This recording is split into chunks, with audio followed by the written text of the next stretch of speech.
नमस्कार, मैं हूं आपके साथ आयुषी गुप्ता। प्रधानमंत्री नरेंद्र मोदी और वसुंधरा राजे की मुलाकात को लेकर राजस्थान की सियासत में हलचल मची हुई है।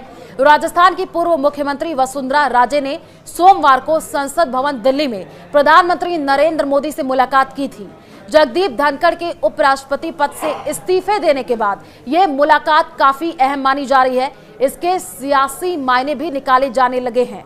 जगदीप धनखड़ के उपराष्ट्रपति पद पर निर्वाचित होने से पहले संभावितों की लिस्ट में वसुंधरा राजे का नाम भी चला था। बाद में धनखड़ को उपराष्ट्रपति बना दिया गया था। धनखड़ के इस्तीफा देने के बाद राजस्थान में बीजेपी के लिए किसान कौम जाट समुदाय को साधना किसी चुनौती से कम नहीं है। माना यह जा रहा है कि प्रदेश में पैदा हुए इस सियासी संकट को लेकर दोनों नेताओं के बीच में चर्चा हुई है। वसुंधरा राजे प्रदेश की 2 बार मुख्यमंत्री रह चुकी हैं। इस बार पार्टी ने भजनलाल शर्मा को मुख्यमंत्री बनाया था। अब धनखड़ के इस्तीफे के बाद पार्टी वसुंधरा के अनुभव का फायदा लेना चाहती है। जाट समाज पर भी उनकी विशेष पकड़ मानी जाती है। पार्टी का ये मानना है कि अगर अगला उपराष्ट्रपति राजस्थान से बनता है तो उसमें राजे की मर्जी भी शामिल हो। उपराष्ट्रपति की दौड़ में राजस्थान के रहने वाले सिक्किम के राज्यपाल ओम माथुर का नाम भी चल रहा है।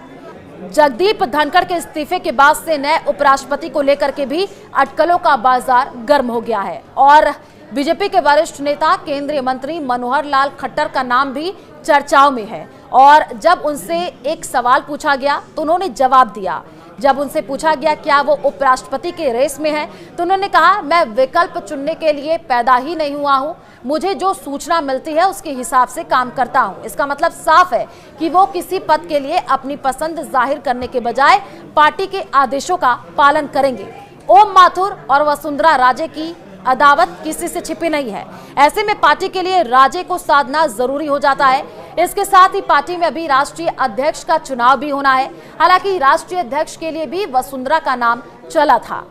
पीएम नरेंद्र मोदी और वसुंधरा राजे की इस मुलाकात को वसुंधरा समर्थकों की मांग से भी जोड़कर देखा जा रहा है। प्रदेश में सरकार बने 1.5 साल से ज्यादा का समय हो गया है और ऐसे में भजनलाल कैबिनेट विस्तार की चर्चा में जोरों पर है। इस मुलाकात को इससे जोड़ करके भी देखा जा रहा है।